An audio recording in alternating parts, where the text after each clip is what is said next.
$1.7 billones a la economía mundial. Toda vez que existen riesgos, Más del 90% son MIPYMES, que generan 80%. Dame 20 minutos de tu tiempo y yo a cambio te daré información sobre los temas más relevantes en materia de comercio exterior, fiscal y aduanas con un toque humano. Y hagamos un trueque, un podcast de TLC Magazine México.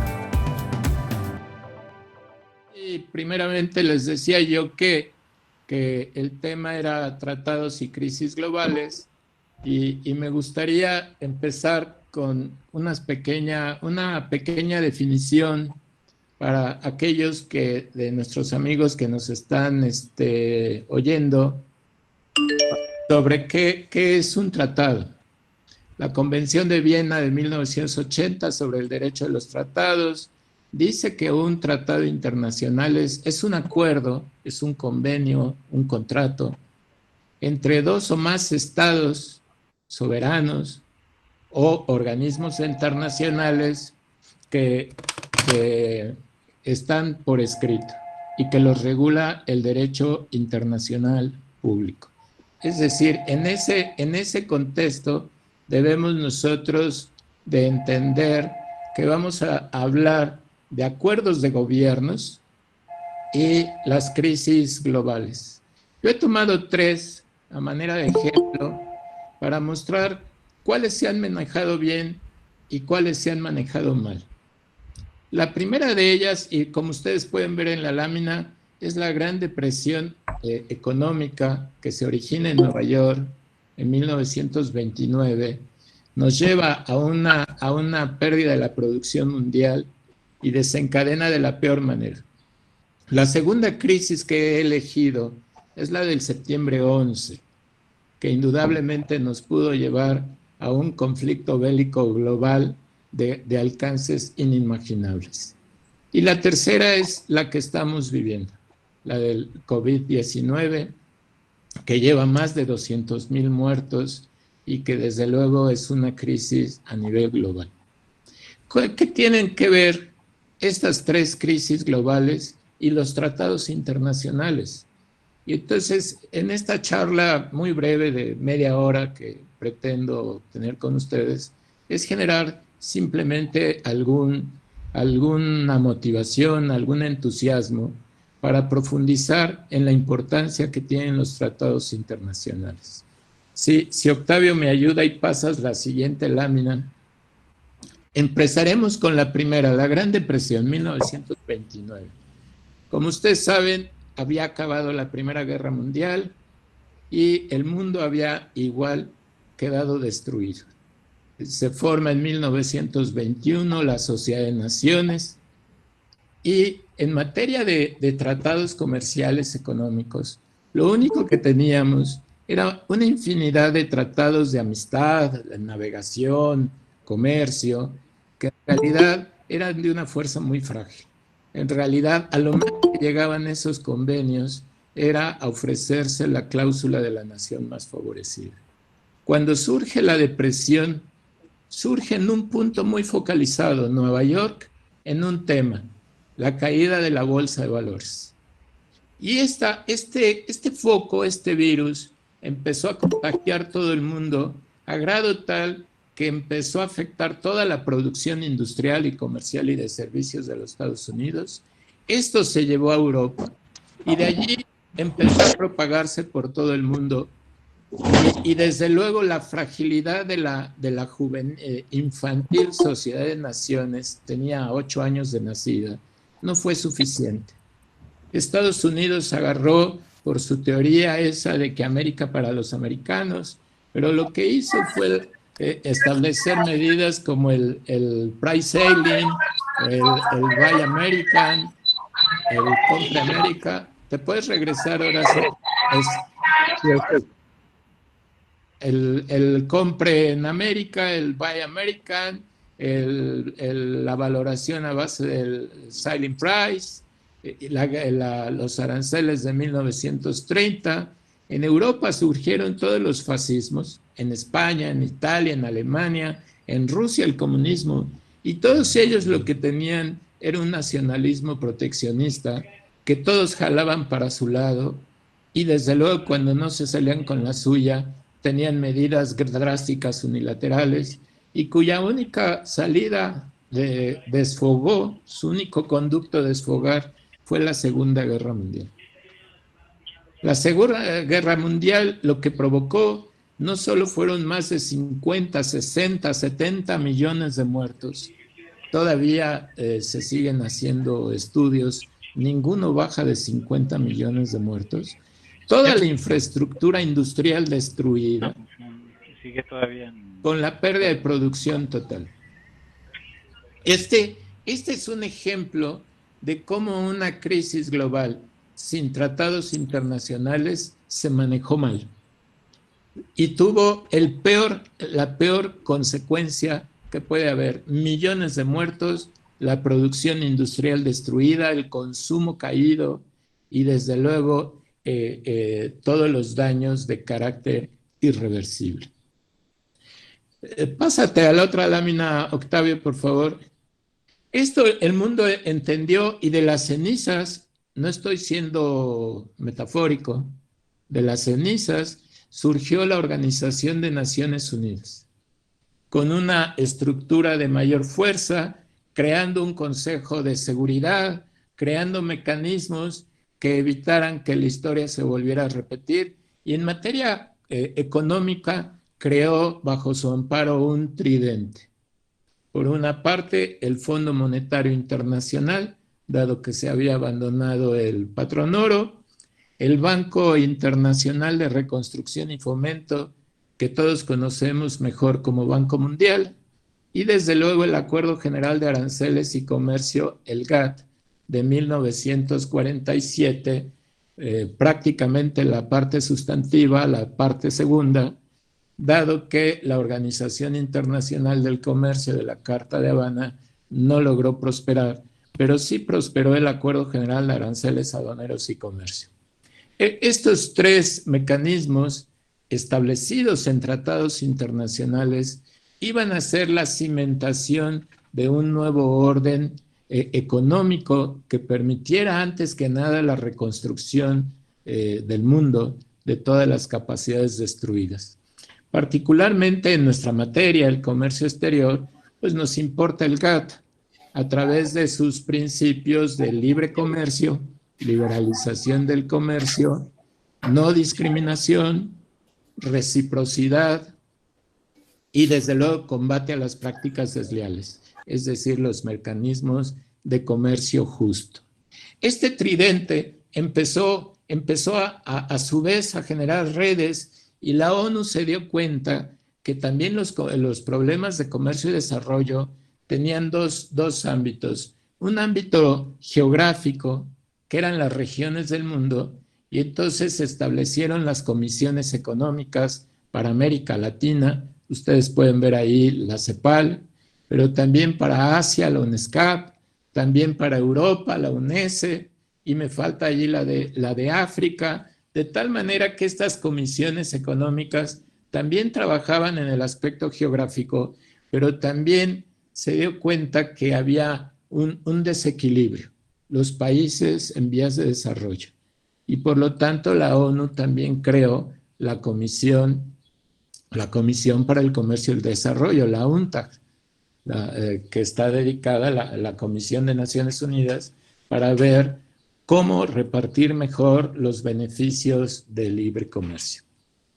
Todo esto iba caminando y muy rápido en los años 50 se firmaron los tratados de Roma, que realmente son los Grandfather Funds, los tratados fundadores de la Unión Europea.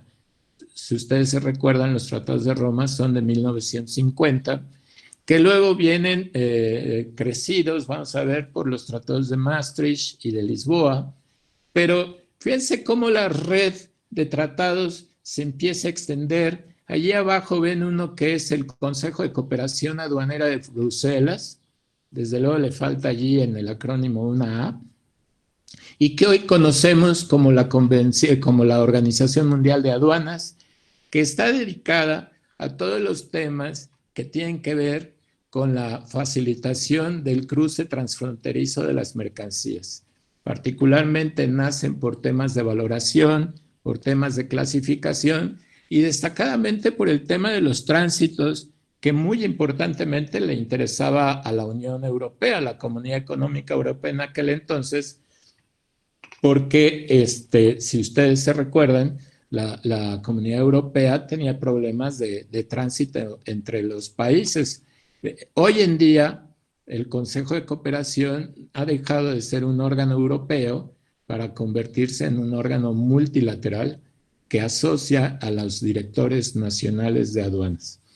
Igualmente podrán ver allí las siglas del Sistema Generalizado de Preferencias, y una vez que esta red de tratados llegó a ser tan importante, la misma Organización de Naciones Unidas se dio cuenta que necesitaba un tratado de tratados. Y eso es lo que se hizo con las convenciones de Viena de 1969-1975 sobre el derecho de los tratados. México los ha suscrito, particularmente la Convención del Derecho de Tratados, es decir, el que se celebra entre los estados, entre los gobiernos. Ese está en vigor internacionalmente. México lo ha suscrito, está publicado en el Diario Oficial del Día del Amor de 1975. Para los que no son casados, es el 14 de febrero de 1975. Allí está publicado el tratado. Y yo quiero resaltar de ese tratado, todas sus cláusulas son importantes, pero quiero resaltar dos de ellas. La primera, la contenida en el artículo 26. La contenida en el artículo 26, que incluso tiene título en latín, y dice Pacta sunt servanda. Eso quiere decir que los tratados deben de cumplirse. Ese es el gran axioma del derecho de los tratados. Los tratados deben de cumplirse. Se complementa excelentemente bien con el artículo siguiente, el 27, que dice que el derecho interno no puede servir para justificar el incumplimiento de un tratado. Esto no quiere decir que predominen los tratados, lo que quiere decir es que nadie puede excusarse en su derecho interno. Esta estructura, esta red intensa de tratados, permitió que el mundo se reconstruyera y que avanzáramos durante muchos años, 45, a toda la década de los finales de los 40, 50, 70, 80, y todo iba bien, pero en los 80 empezó el mundo a tener irrupciones muy importantes. Octavio, si me ayudas con la siguiente lámina, por favor. Y me refiero a tres que están arriba. Es decir, primero lo que ocurrió con la caída del muro de Berlín. Como ustedes pueden ver allí en la foto, está en la puerta de Brandenburgo, ya sin el muro. Pero la caída del muro de Berlín es un simbolismo que puede tener muchas lecturas concretas.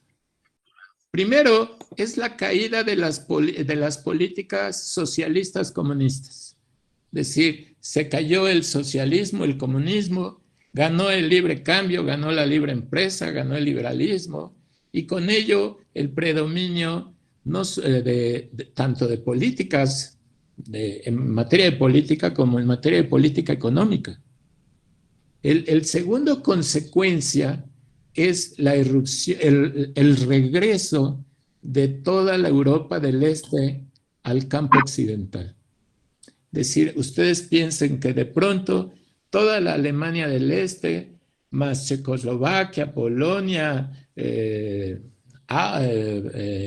Hungría, Yugoslavia, toda esta parte de la Europa del Este continental regresa al mundo occidental con las distorsiones que eso iba a provocar en el comercio, en la inversión.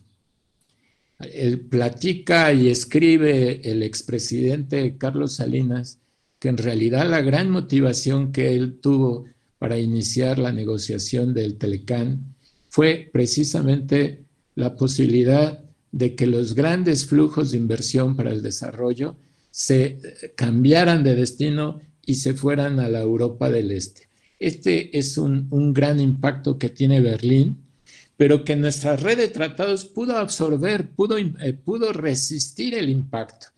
Pero también irrumpió al mismo tiempo la tecnología de las convergencias, es decir, convergió esta tecnología de información y comunicación, surgen y convergen la electrónica, el software, la telecomunicación, los aparatos eléctricos, y todos convergen y nos han cambiado no solo la manera de hacer contactos a distancia, sino que cambiaron radicalmente las maneras políticas, expusieron al Estado a un requisito de transparencia y acceso a la información.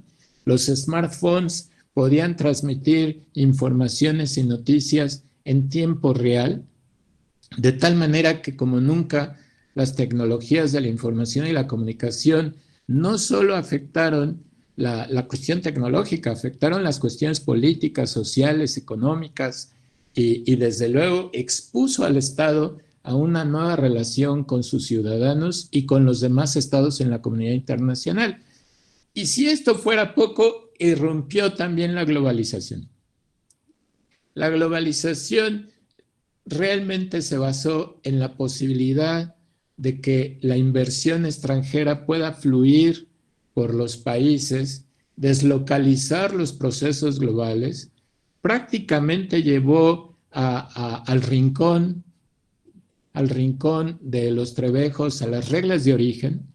El hecho prácticamente se mantuvo en las Chivas de Guadalajara y en el tequila, porque el resto llegó un momento en que no era la materia prima, sino el proceso lo que condicionaba, y eso hizo importante temas como la logística. ¿Qué reaccionó el mundo de los tratados internacionales? Tuvo una reacción muy importante que permitió no solo resistir el impacto de estas tres grandes irrupciones, como antesala del siglo XXI, sino darle solución. Primero, la reconversión del GATT y el establecimiento de la Organización Mundial del Comercio. Si ustedes lo notan bien, el GATT es un contrato, es un tratado, pero la OMC es un organismo internacional. Y esto cambia sustancialmente, entre otros muchos asuntos, en cómo se toman las decisiones. El OMC no solo creó la OMC, sino también aprobó una miscelánea enorme de tratados internacionales que están previstos en el anexo 1A, llamados acuerdos comerciales multilaterales, donde gran parte se alojan allí algunos acuerdos que ya reconocen sus antecedentes en los convenios de Tokio de 1979, de la Ronda Tokio, pero también destacadamente hay nuevos acuerdos como en el anexo 1B, la novedad, que es el acuerdo de comercio de servicios. Fíjense cómo este acuerdo de comercio de servicios puede venir a cimentar cómo creció y floreció el e-commerce. El e-commerce, si ustedes se recuerdan, a principios de 1980 se catalogaba como el comercio que se pactaba en un correo electrónico, es decir, cuyo acuerdo de voluntades era a través de la distancia. Hoy en día, 20 años después, el comercio electrónico no solo es el que se concerta en un mail. Hoy en día el comercio electrónico es el que transmite la mercancía por cable y recibe el dinero por cable. Fíjense la transformación, y eso a los aduaneros pues nos ha hecho revisar concienzudamente si el concepto que de siempre hemos tenido de mercancías, como las cosas presentes, físicas, corpóreas, tangibles, muebles que pueden ser transportables, que tienen una presencia tangible, si en realidad se puede sostener un tiempo más, dado que muchas mercancías hoy pueden tener algo de intangibilidad.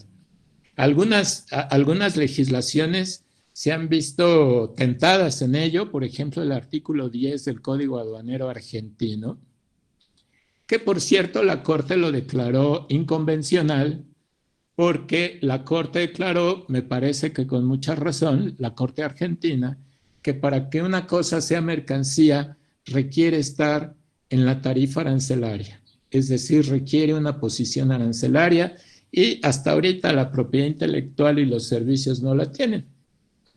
Además del surgimiento de la OMC, al amparo del artículo 24 del GATT, surgieron muy pronto los bloques regionales. Ya decía yo que el Tratado de Roma en 1950 creó la Comunidad Económica Europea, pero para 1988 estaban avanzando en unión aduanera y muy pronto habían llegado con los tratados de Maastricht a un mercado común.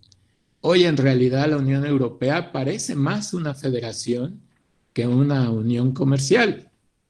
Y después vinieron los bloques de bloques, es decir, tratados internacionales que formaban una asociación de libre comercio, pero cuyo requisito es que los países ya previamente formaran parte de otra asociación de libre comercio, como puede ser la del Arco Norte de Sudamérica, que tiene México con los países del norte de Sudamérica, o el TPP.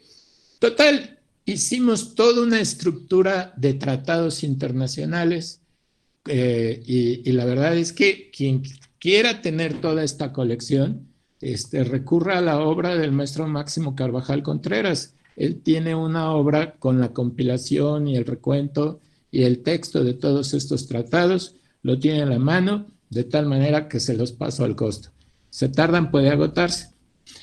Finalmente, dejé al final el acuerdo de facilitación del comercio porque no es contemporáneo de todos estos tratados. Su surgimiento sí, su surgimiento a través de la reunión de ministros del GATT de Singapur de 1996, empezó a surgir un tema, a decir, oye, si los países ya han desgravado, algunos unilateralmente en los términos de la OMC, otros a través del Telecán, de tratados de libre comercio o de bloques regionales, es decir, por estos 5 o 6 modos de desgravar, ya lo han hecho. Muchos han quitado las restricciones de índole económico. ¿Por qué si ya no se pagan aranceles, sigue siendo tan caro importar y exportar? Y entonces la OMC, que seguramente durante 50 años se dedicó a desmantelar aranceles, ahora tuvo la oportunidad de ver otro panorama. Algún autor dice que cuando se retira el mar, se aprecian las piedras que hay en la arena. Entonces, cuando se retiró la arancelización, se pudieron ver que los temas de logística costaban tanto como un arancel.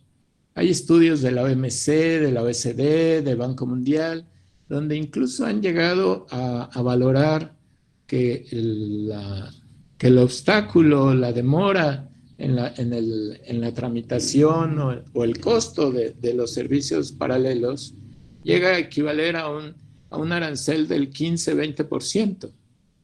De tal manera que mucho de lo que se concede en los tratados se pierde en la tramitación o en el tiempo de demoras, que tiene que ver mucho con la tramitación, la operación portuaria, no solamente el despacho aduanal, hay muchas cosas alrededor que podrían encarecer.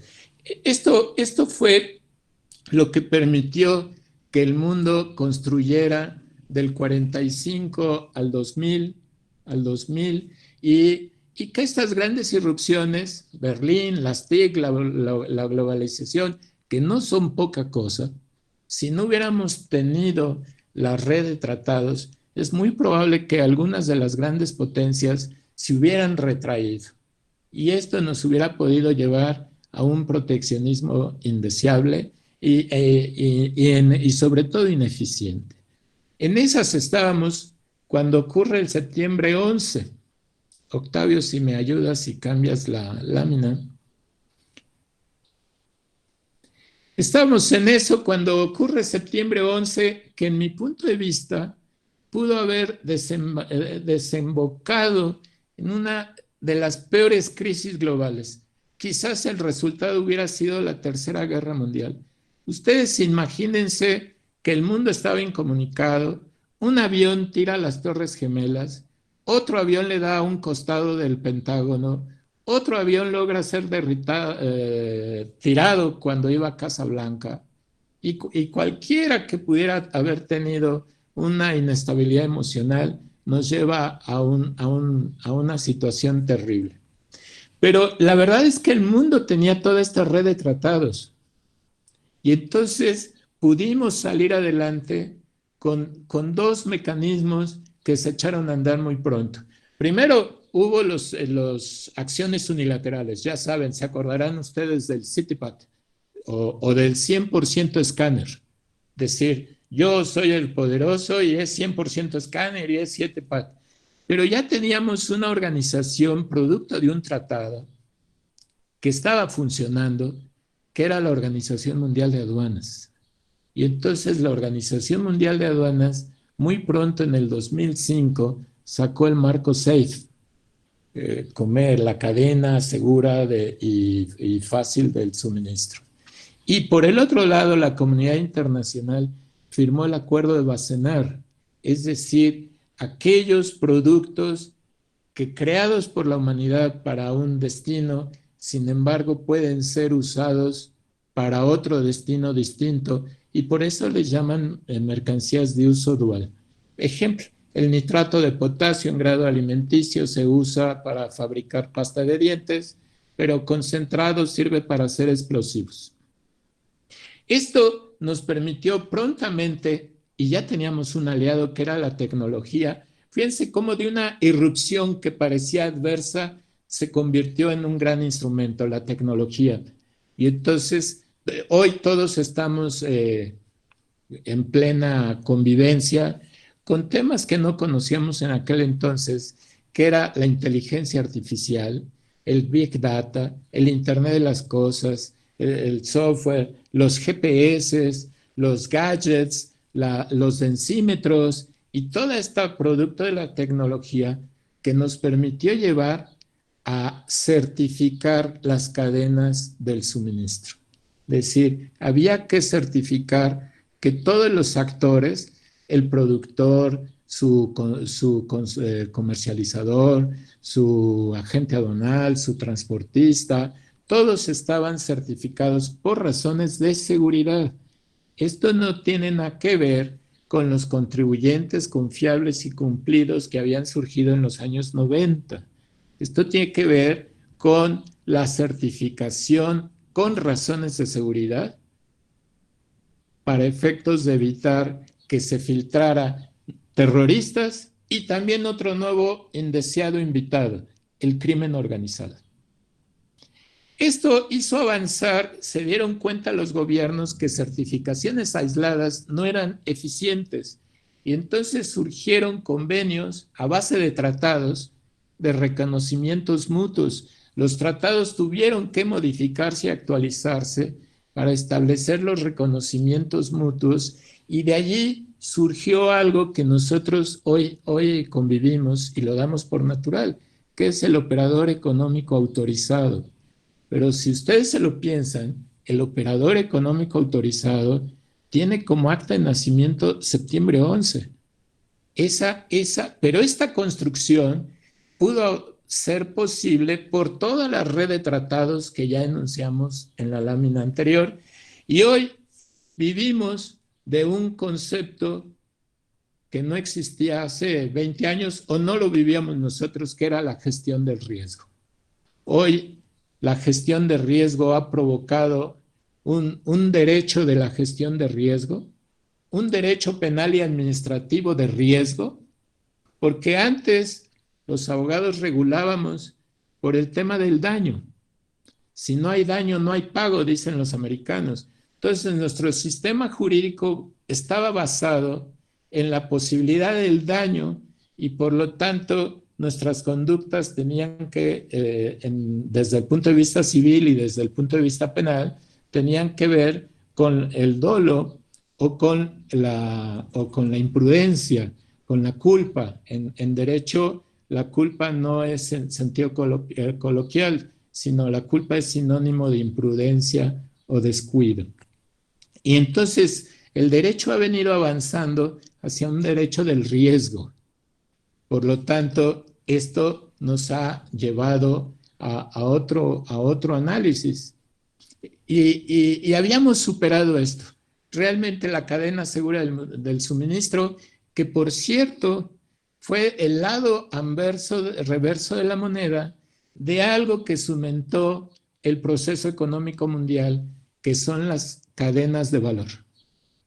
Las cadenas de valor es lo que representa la globalización. La globalización puede ser un tema coloquial, un nombre periodístico coloquial, pero está sustentado en cadenas de valor.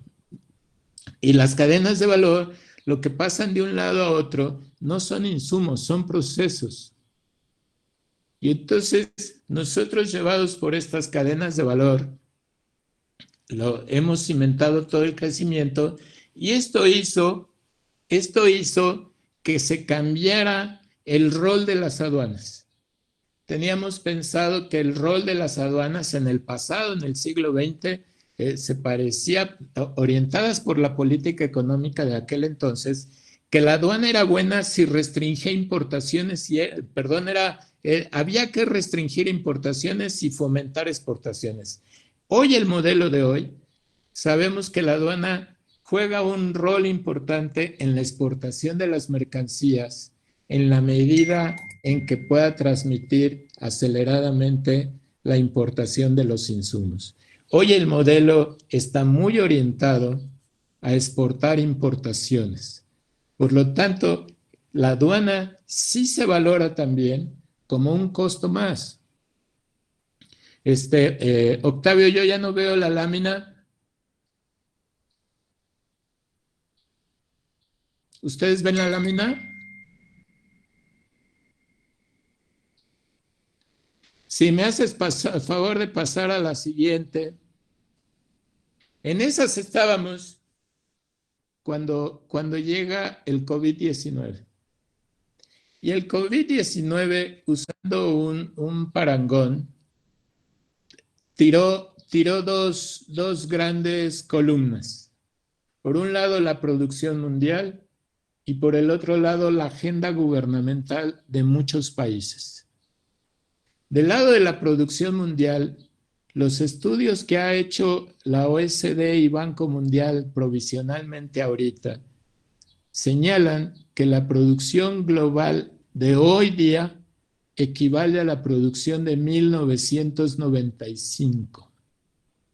Es decir, hablando en términos beisboleros, que esta crisis nos ha regresado a home. Y desde luego, si se cae la producción, se cae el empleo. Si se cae el empleo, se cae el consumo, y esto se convierte en una bola negativa que terminó tirando el precio del petróleo. En el caso de los países, de los gobiernos, en la mayoría les tiró la agenda gubernamental.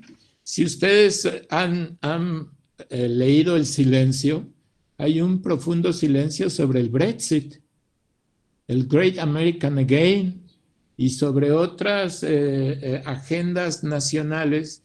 Y en el caso de México, implicó un incremento al gasto público tremendo. Había que atender compras de hospitales, reconvertir hospitales, todo el gasto público que ustedes y yo sabemos, pero también tuvo otra, tiró el ingreso público, es decir, dejaron de percibirse en una proporción importante los ingresos petroleros, se cayó el ingreso fiscal, se cayeron las remesas, y todo esto tiene, por un lado, al sector empresarial tirado, y por el otro lado tiene a una agenda gubernamental que se ha quedado, por de momento, atónita. La pregunta es ¿para dónde vamos y en qué nos ayudan los tratados? Yo hice aquí algunas ideas solamente para compartirlas con ustedes y tener motivo de charla, donde dije, bueno, ¿qué condiciones o qué factores tiene esta crisis?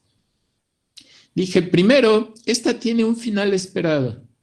la crisis de 1930 y la caída y la gran crisis mundial de producción y la Segunda Guerra Mundial, yo creo que nadie veía dónde estaba el final del túnel.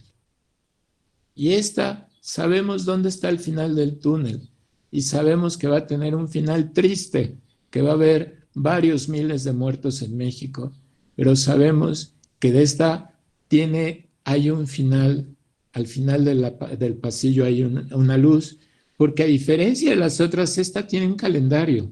Esta sabemos que hemos pasado de fase 1 a fase 2 a fase 3, que estamos en cuarentena, que estamos al 30 de mayo quedándonos en las casas y que si no es en mayo va a ser en junio, en julio, pero que esto tiene un calendario que ajustado va a llegar a un fin.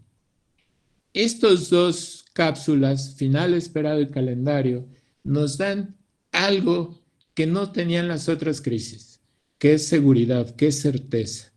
Aquí no hay incertidumbre. Sabemos que esta crisis va a pasar después de estos días y de estas semanas tan difíciles, pero que vamos a ver finalmente que la pandemia va a aplanar la curva, que vamos a poder atender la salud de la mayoría de todos nosotros y que esto nos va a permitir hacia adelante.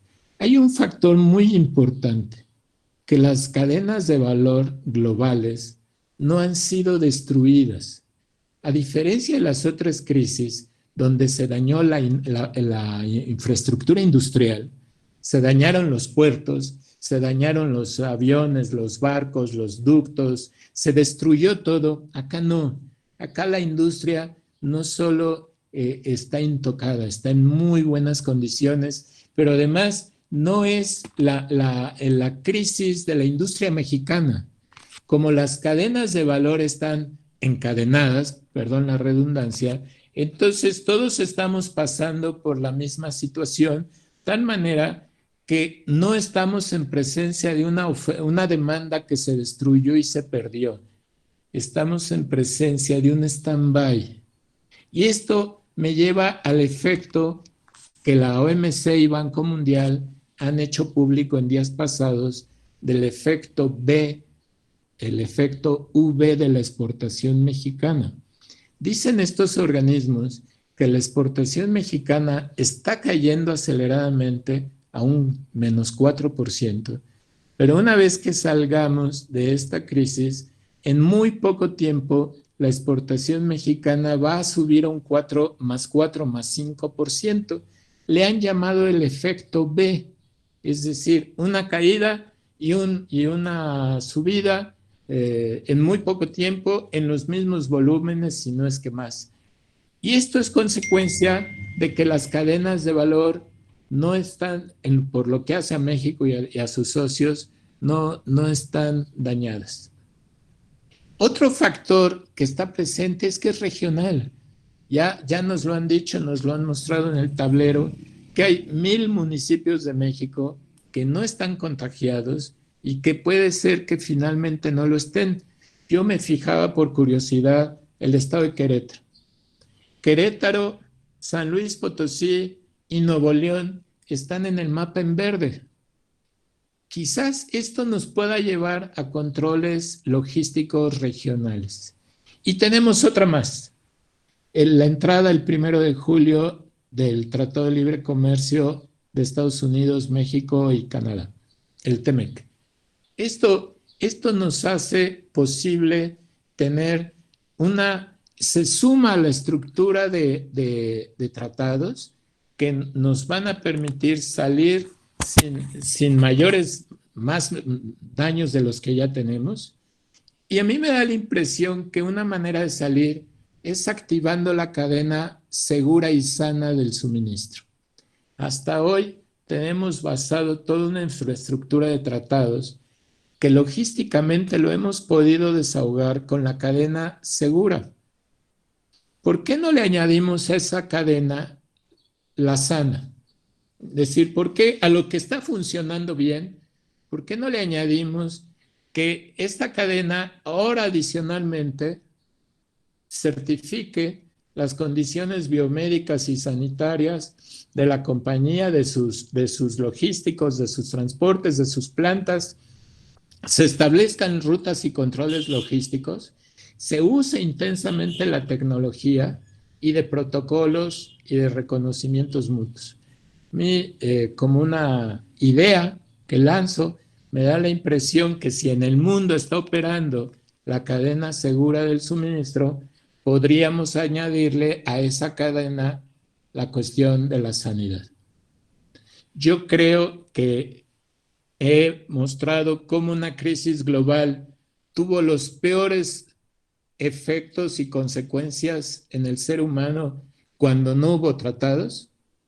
Pudimos bajar una amenaza de crisis global con septiembre 11 y apaciguarla y meterla encapsulada a través de estos mecanismos del marco SAFE y de Wassenaar. Y creo que podríamos usar una parte similar con la cadena segura del suministro, pero ahora añadiendo la cadena sana del suministro. Finalmente, creo que es una llamada de atención.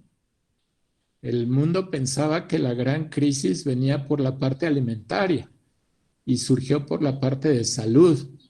Pero esto no quiere decir que en 10, 20 años no tengamos una crisis, pero ahora producto de la contaminación de las oleaginosas y de los follajes verdes, que pondría a la humanidad en serias condiciones. Parece ser que este tipo de crisis lo que alimenta en los estados nacionalistas es la idea de la prohibición de exportación. Y ustedes saben que muchos países, la Unión Europea y 40 países más, han establecido prohibiciones de exportación para insumos de la salud y para medicamentos y otros artículos necesarios para afrontar la pandemia, y han establecido prohibiciones, y no solo prohibiciones de exportación, han establecido cierres de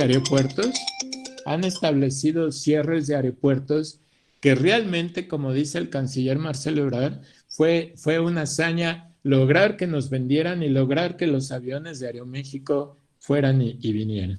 Es decir, yo creo que debemos de salir bien esta y cuidar la siguiente, que es el tema alimentario. Finalmente, me parece que toda esta parte de la globalización y cómo salir adelante tiene dos condiciones. Uno, mantener sana la cadena de valor. No hay nada que lo impida o que la ponga en peligro. Y la segunda, que se las dejo para que lo comenten en el café, es mantener estable el tipo de cambio. El tipo de cambio es verdaderamente la condición globalizadora. Si alguien tira el tipo de cambio, ahí empezamos a tener problemas. ¿Y cómo un país puede tirar el tipo de cambio? Pues seguramente ustedes, los economistas y los que les gusta y tienen mayor sapienza, sabrán cómo es posible tirar un tipo de cambio. Yo creo que esas dos cosas se tienen que salir adelante. Creo que la condición de los tratados internacionales nos evita caer en otra crisis. Ciertamente ustedes sabrán que el GATT, el artículo 11, el 20, el 21 tienen cláusulas de escape, pero el chiste no es quererse salir. El chiste es cómo nos mantenemos en sana colaboración. Esta charla no pretende más que compartir estos puntos de vista. Me da la impresión que los tratados tienen una función vital. Qué bueno que México tiene esta gran cultura por los acuerdos internacionales, y desde luego agradezco mucho la atención de ustedes, a Octavio su invitación, y espero hayan pasado un momento agradable. Muchas gracias. No, doctor, excelente plática, y de verdad, como siempre, agradecido. Voy a los datos del doctor, ¿no? Se está mostrando en mi pantalla, ¿no? Por si quisieran escribirle de manera directa al doctor Rode, esos son los datos, o a través de nosotros pueden tener alguna comunicación, ¿no? Les vamos a compartir, si nos permite, doctor, la presentación. Sí, mándasela a todos. Hemos llegado al final de nuestro episodio de hoy. Muchas gracias por escucharnos. Esto fue Hagamos un Trueque, el podcast de TLC Magazine México. Si te gustó el episodio, no olvides compartirlo en tus redes sociales. Además, puedes encontrar todos nuestros episodios a través de Spotify, Apple Podcast o en nuestra página www.tlcmagazinemexico.com.mx en la sección de podcast. Si estás interesado en algún tema específico o se te hace complicado algún tema, envíanos un inbox, mensaje o WhatsApp y con gusto buscaremos al experto ideal para aclarar todas tus dudas.